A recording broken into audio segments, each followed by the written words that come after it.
안녕하세요. 10분 주식입니다. 오늘은 기분 좋게 긍정적인 얘기를 드릴 수 있을 것 같습니다. 지금 강한 바닥 신호가 나왔습니다. 그리고 오늘 코스닥이 4.5% 정말 초급등을 했고 지금 위치에서 봐야 될 차트에 대해서 말씀을 드리도록 하겠습니다. 그리고 영상을 시작하기 앞서서 제가 최근에 굉장히 큰 하락이 있으면서 이거 지금 더 빠질 수 있는 위험도 있다는 거 이런 부분을 생각하면서 약간 주도주들, 올해 상승을 이끌었던 주도주들, 약간 시총이 큰 종목들, 대장주들, 반도체, 그리고 2차 전지, 그리고 뭐 AI, 로봇 이런 쪽 종목들을 지금은 조심해야 된다고 말씀을 드렸는데 지금 강한 바닥 신호가 나왔기 때문에 결국에는 지수를 끌어올릴 종목들은 또 그런 종목이기 때문에 제가 지금 관점을 조금 빠르게 바꿔서 약간 좀 죄송한 부분도 있지만 그래도 그 상황에 맞게 저는 대처해야 된다고 생각을 하고 지금 그 이전의 관점을 고수하기보다는 지금은 역시나 지수의 가치 포함이 많이 된 종목들, 시총이 큰 종목들, 주도주들 위주로 보는 게 맞을 것 같다. 이렇게 먼저 말씀을 드리고 시작을 하겠습니다. 일단 강한 바닥 신호가 어떻게 있는지 한번 보도록 할게요. 일단 첫 번째 봐야 될 거는 요거는 환율 차트입니다. 죄송합니다. 국채 금리 수익률 차트입니다.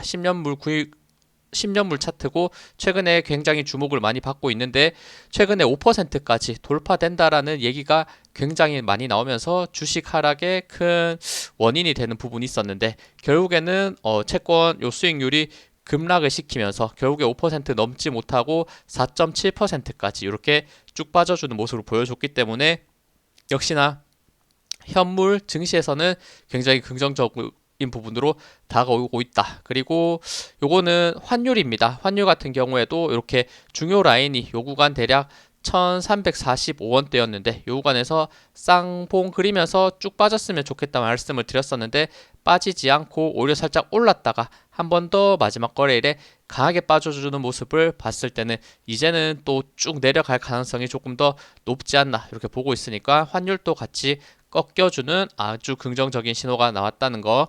그리고 유가는 마찬가지죠. 유가는 이미 많이 꺾여 있는 상태에서도 이제 더 올라가지 않고 계속해서 하락하려는 그림을 보여주고 있기 때문에 요 중요한 지표들 요 구간 채권 수익률 그리고 환율 그리고 지금 유가 이런 부분들이 다 증시의 긍정적인 모양으로 차트를 만들어 가고 있다. 좋게 보는 부분이고 이런 부분에서 지금 바닥을 잡고 이제는 한동안은 상승할 수도 있겠구나 이런 기대감이 있는 위치라는 것을 말씀을 드립니다. 그리고 이제 차트를 한번 보도록 하겠습니다. 오늘은 기분 좋게 상승한 코스닥 차트 먼저 보도록 할게요. 코스닥 오늘 4.5% 급등하면서 최근에 요 바닥권을 잡았던 구간을 한 번에 돌파해주는 시원한 상승이 나왔고 그리고 코스닥 같은 경우에 이렇게 이전에 지금 외국인과 기관의 매수세가 조금씩 들어오고 있다 이렇게 말씀을 드렸는데 결국에는 이런 구간에서부터 이제 시작할 수도 있겠구나 이런 생각이 드는 부분이 분명히 있습니다. 근데 과거에도 지금 쭉 빠지다가 이렇게 반등하는 듯 했으나 쭉 빠졌고 이런 구간에서도 반등하는 듯 했으나 쭉 빠졌기 때문에 아직은 방심할 수 없고 오늘 굉장히 중요한 지금 세계 1등 기업 시총이 가장 큰 기업 애플의 실적이 지금 기다리고 있는데 애플 실적에 따라서 증시 방향이 어느 정도 더 결정될 수 있다. 그리고 실적 자체는 지금 뉴스를 제가 찾아봤을 때는 애플 실적이 4분기 연속 매출 감소 전망으로서 그리 좋아 보이지 않고 특히나 중국과의 마찰이 있었기 때문에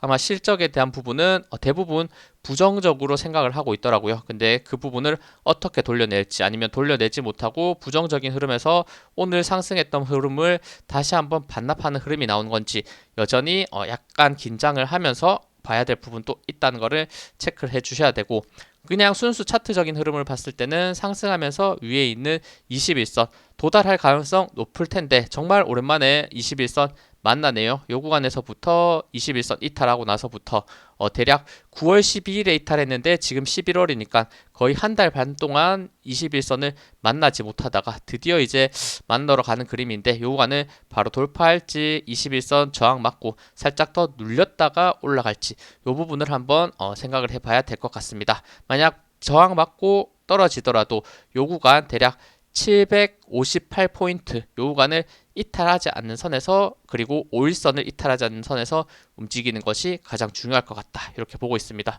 어쨌든 코스닥 4.5% 한번 지금 충분히 조정을 받았기 때문에 이게 대세 상승일지 단기 반등일지는 정확히 알 수 없습니다만, 일단 단기적인 상승 흐름은 좋게 잡아냈다는 거 이렇게 체크. 그리고 코스피 같은 경우에도 마찬가지, 오늘 외국인이 코스피를 결국에는 매수해주는 모습을 보여줬고, 외국인 기관, 특히나 기관 쪽에서 많이 매수하는 모습을 보여줬었습니다. 그리고 나서 오늘 쭉 빠진 코스피 같은 경우에도 마찬가지죠. 이런 구간에서 반등 시도했지만 오히려 빠졌고, 반등 시도했지만 또 빠졌고, 마지막 세 번째 또 반등을 시도하고 있는데, 이번 상승은 큰 상승으로 이런 추세 라인을 다 돌파해서 갈지, 곧 21선 만나는데 21선 뚫고 갈지, 저항 맞고 살짝 눌렸다가 5일선 버티면서 올려줄지, 이런 부분들을 지수 흐름에서 한번 계속 체크하면서 말씀을 드리도록 하겠습니다. 근데 지금 우리나라 증시 흐름보다는 미국이 지금 굉장히 중요한 위치고, 미국의 흐름에 따라서 우리나라 방향성이 굉장히 강하게 잡히고 있기 때문에 미국 증시 지수 흐름 한번 보도록 할게요. 나스닥 먼저 보도록 하겠습니다. 나스닥 같은 경우에 굉장히 긍정적인 모습을 띠고 있습니다. 이거 한번 지워볼게요. 지워보고 제가 한번 다시 그려볼게요. 이런 구간에서 지금 강한 추세 라인이 있는 구간이 있었는데, 이 구간을 이탈하니까 단기 급락이 나왔던 거는 어쩔 수 없는 부분이었고, 그리고 최근에 이렇게 저점이 낮아지는 추세 라인이 이런 식으로 잡혀 있었는데, 요거 지금 2일 정도 이렇게 이탈을 하면서 요거 결국에는 더 빠질 수 있겠구나, 요거 241선 만나서 데드캣 바운스 살짝 올라올 수 있겠지만 추세를 돌려내기는 조금 힘들 수도 있다, 저는 이렇게 생각을 했는데, 이틀 정도 조정받고 바로 요 추세 라인 위로 올라가면서 5일선을 돌파해주는 굉장히 강한 상승이 나왔고, 어제 지금 나스닥이 1.6% 상승하면서 결국에는 코스닥도 4.5% 오를 수 있는 원동력이 있었고, 나스닥 같은 경우에 1.6% 올랐지만 코스닥은 워낙 또 가벼운 종목들이 많다 보니까 그 배로 올랐다는 거, 거의 3배수로 올랐다는 거에서는 분명히 기분 좋은 상황이 나왔습니다. 코스닥 입장에서는. 그러면 아까 말씀드렸듯이 애플 실적에 따라서 지금 요 상승분을 반납할 가능성도 분명히 있고, 그리고 올라갔을 때 바로 위에 21선을 나스닥도 만나게 되는데, 21선 만났을 때 분명히 살짝 눌릴 가능성이 있습니다. 눌리더라도 요 추세 라인 밑으로 다시 한번 캔들이 빠지면 정말 큰 하락이 나올 수 있으니까, 요 추세선 만약 조정받고 빠지더라도 이탈하지 않는지 이 부분을 꼭 한번 챙겨 주셔야 되고, 다시 한번 상승하면서 혹시나 요 큰 추세 라인 위로 올라가면서 위에 있는 21선, 61선을 한 번에 돌파하는 이런 장대 양봉이 나온다면, 그때부터는 이제 대세 상승이다, 이렇게도 저는 얘기할 수 있을 것 같거든요. 그러니까 지금 추세 돌파인지, 저항 라인이 사실 만만하지는 않습니다. 만만하지 않은 저항이지만 강하게 돌파할 수 있을지를 체크를 해봐야 되고, 오늘 삼성전자가 이렇게 저항 라인이 많은 구간을 돌파해주는 모습을 보여줬는데, 나스닥도 그 흐름이 나올 수 있을지를 챙겨봐야 될 것 같아요. 이런 추세 라인 또 있고, 지금 저항 라인들이 굉장히 많이 밀집되어 있는 구간, 한번 단기간 돌파되는지, 아니면 맞고 다시 한번 하락을 했다가 재반등하면서 이평선을 모아가면서 돌파를 할지는 조금 더 지켜봐야 될 것 같습니다.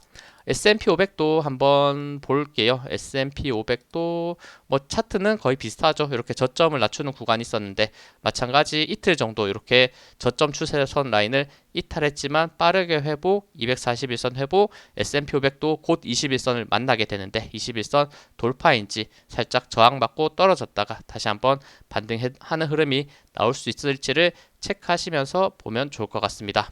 나머지 세계 증시도 한번 쭉 보도록 할게요. 세계 증시 같은 경우에도 중국이 최근에 꽤 괜찮은 흐름이 나왔죠. 오늘은 비록 0.45% 하락하긴 했지만 오랜만에 21선을 터치해줬고, 세계 증시 흐름 괜찮다면 5일선 살짝 깨졌지만 5일선 빠르게 회복하면서 21선 돌파한다면 중국이, 이것도 우리나라에서는 꽤나 큰 호재로서 다가올 수 있는 지수 흐름이다 라고 생각이 들고, 홍콩 같은 경우에도 마찬가지, 홍콩은 사실 조금 안 좋죠. 이렇게 아직도 요 앞에 매물대를 넘지 못하고 21선은 지금 거의 근처 페이스나 계속 저항받고 있는 부분인데 21선을 강하게 돌파해 줬으면 좋겠다 이런 생각. 그리고 일본 같은 경우에는 차트가 꽤나 괜찮죠. 요거는 이미 21선을 돌파하면서 올라갔다는 거. 최근에 지금 올해는 정말 일본이 강하다 이렇게 생각이 들 정도로 미국보다도 강한 차트를 만들고 있다. 저는 이렇게 생각하니까 오늘 또 1.1% 상승하면서 61선, 121선 있는 구간까지 이렇게 쭉 올려주는 모습이 있었는데 일본이 과연 돌파하면서 또 세계 증시를 같이 끌어올려 줄지, 강한 저항 한번 맞았으니까 살짝 눌렸다가 다시 한번 올라갈지, 아니 오히려 더 쭉 빼는 흐름이 나올지는 역시나 차트 흐름을 지켜보면서 판단하는 게 좋을 것 같다 이렇게 봅니다. 그리고 유럽도 보겠습니다. 유럽 같은 경우에도 지금 1.56% 이렇게 급등하면서 21선을 강하게 돌파를 해줬습니다. 분명히 긍정적인 부분이 있고 여전히 위에 저항 라인이 밀집되어 있는 부분이 있기는 하지만 이런 부분을 한번 저항을 돌파할 수 있을지 아니면 맞고 살짝 눌릴 수도 있는 부분이 있으니까 이것도 세계 증시 흐름과 같이 한번 체크를 해보도록 할게요. 그리고 네. 이렇게 일단 세계 증시 흐름을 체크해봤고 일단은 긍정적이다. 하지만 오늘 저녁 애플의 흐름에 따라서 애플 실적의 흐름에 따라서 살짝은 더 증시가 눌렸다 갈지 아니면 강하게 돌파할지를 정해줄 수 있는 부분이 있으니까 오늘 밤에 자고 일어났을 때 애플 실적을 보지 않더라도 애플 차트만 봐도 알 수 있겠죠. 애플 실적에 대해서 어떻게 평가되는지. 애플 차트는 꼭 한번 참고를 해보시면서 증시 대응하는 게 맞을 거다. 이렇게 말씀을 드리겠습니다. 네, 시청해주셔서 감사합니다. 영상 도움되셨다면 구독, 좋아요, 알림 설정 부탁드립니다. 감사합니다.